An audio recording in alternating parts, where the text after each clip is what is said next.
Ito na ngayon, pero mas paborito silang kontraktor. Konsyal pa lang, paborito ng kontraktor yun. Solo kontraktor yung kampanya niya. Yung mayor ngayon na nilagay nila, tinasang kamay, yung DBM. Yun ang kontraktor, konsyal pa lang. Bakit pinatakbo? Bakit ginagamit pa tunaw? Pinalalong mayor, bilyon sa binigay ng project sa kanya. At yun ang bawal. Bakit nila binigyan? Dahil matagal na nilang binibigyan yung project. So hindi inimbestigahan ngayon yan? Wala. Hindi lumabas eh. Pakiimbestiga nga po, ICI. Anong pangalan po? Anong pangalan? Mayor Alcid of Lawag City. Mayor Alcid? Alcid of Lawag City. Matagal na kontraktor yun. Kapatid niya, kontraktor din. At marami kong alam dyan. Marami pa. Hindi ko sasabihin kayo. So, ikaw na lang ang puntahan ng ICI para matulungan mo sila? Well, ICI. Sila na pupunta sa iyo para matulungan mo sila sa pag-imbestiga? I doubt kung pupunta sila sa akin, sasabihin ko lang. Hindi.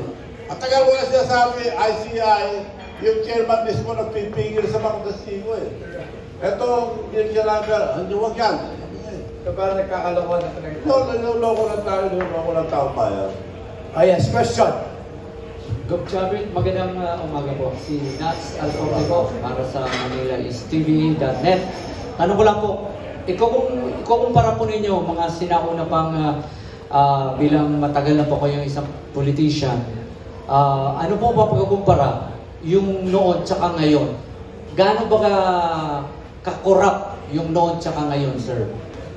Ito na po, bawat administrasyon, yun ang issue. Nag-umpisa pa kay President Quirino, 5,000 lang piso, yung aridola niya, ginto raw, 5,000. Mayaman yung tao eh, tigabigan, mayaman. Yun lang kasi, yun ang issue. 5,000 lang. Ngayon, billion na. Ito lang, lahat ng administrasyon may diferensya. Pero ito na, pinakagrabe sa lahat. Ito lang, hindi na dapat palampasin. Kung palampasin natin to, wala na mangyayari sa ating bansa, dinakaw na kinabukasan ng mga bataan.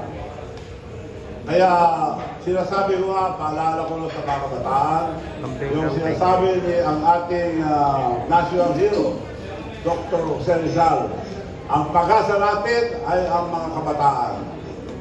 So dapat kumilo sa mga kabataan, para may ligtas pa kung masakali ang ating bansa sa kamay ng mga hindi mo na ano yung tawag ito mga Wala nang word na mahanap. wala nang word na mahanap. So, kung nanonood ngayon lahat ng ating mga Gen Z, kausapin mo ang mga Gen Z natin, anong masasabi mo sa kanila ngayon? Gen Z, pinabukasan nyo to, huwag kayong pumayag, huwag kayong matakot. Kami, pinaglalaban namin ito para sa inyo, hindi po para sa amin. Dahil hindi namin alam kung hanggang kailan kami, bari bukas, patayin kami o pamatay. Pero ito, kinabukasan nyo to. Don't give up. Be brave. Kinabukasan nyo na itong tinanakaw nila. Palabasin nyo kung sino ang mastermind, sino nakinabang, yun ang ikulong. Hindi yung mga ginagamit nila ngayon. Magandang umaga po, Gov. Ed Dan, 96.7 FM, Prime News TV, TV na, dyaryo pa. Nahawa ko kay Gov. Nadama yun doon. Gov, gaano katotoo yung balita na pinagkakalato ng, ewan ko kung kalaban nyo ito, no?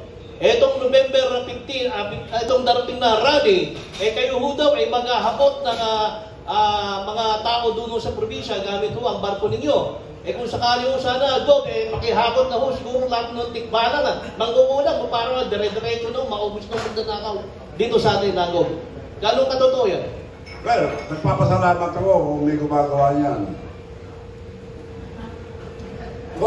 At tumutulong ang mga tao kung meron gumagawa niyan.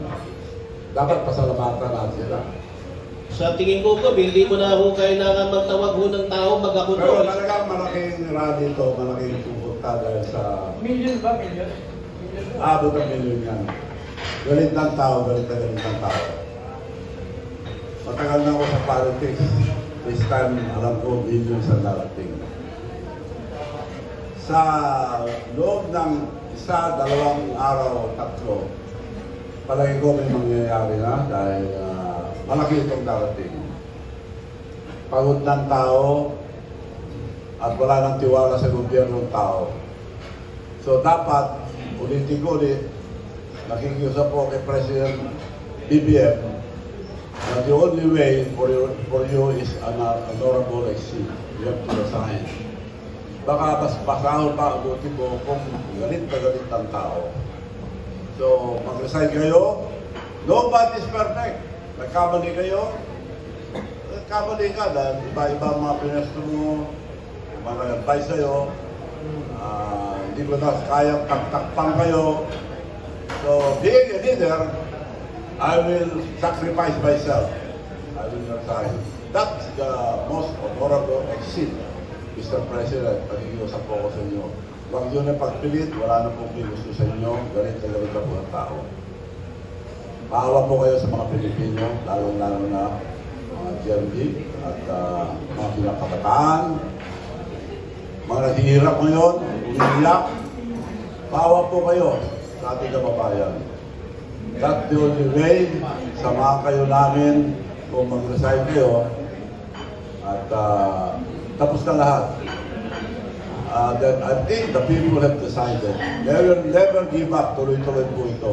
Huwag nyo na po silang pahirapan. Ulitin ko, nobody is perfect. Nagkamali kayo, magsakripisyo kayo. Like mga other leaders. May nangyayari na marami ng bansa. Konting diferensya lang, konting grabe korupsyon, nagbibitaw agad sila sa hiya. Marami na nangyari. Huwag mo nang antayin pa yung magaling na tao, like Nepal, sinulong nila yung konting na patayin yung Prime Minister. Huwag nyo na sana po patagalin. Dahil kung mag-umpisa ito, rally, mapapaya lang po kayo sa dami na magsasalita ng kung ano-ano. So before November 16, my humble suggestion is for you to resign. Wala na po kayong ligtas dito. Huwag nyo lang ulitin sinabi yung kagabi, pula lang po lahat yan. At sino nagturo sa inyo, hindi ko alam kung sino nagturo sa inyo. Of course, yung mga advisors. Pero mali po yun dahil dito ko yung sinasabi nyo. Ang pakukulong yung maliliit, paano yung malalaki? Matagal lang sinasabi ng tao, yung malalaki kulong nyo, nasaan na yung mga malalaki? Kung tuturo yung mga engineers, mga contractors, mali po yun, sir. Kailangan mag-isip-isip kayo. Dahil ito, hindi biro po ito, ang lalabas ng lahat ng taong bayan.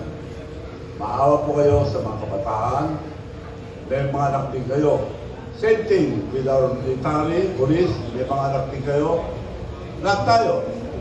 Kailangan kumilos tayo ng maayos. A peaceful movement para mapitaw si President Marcos or abuli yan na huwag nang pabuti ng 16 para hindi na siya ibubulong pa lahat yung mga iba. So to avoid bloodshed, that's your call, no? Yes, last So, question. matindi na ho yung panawagan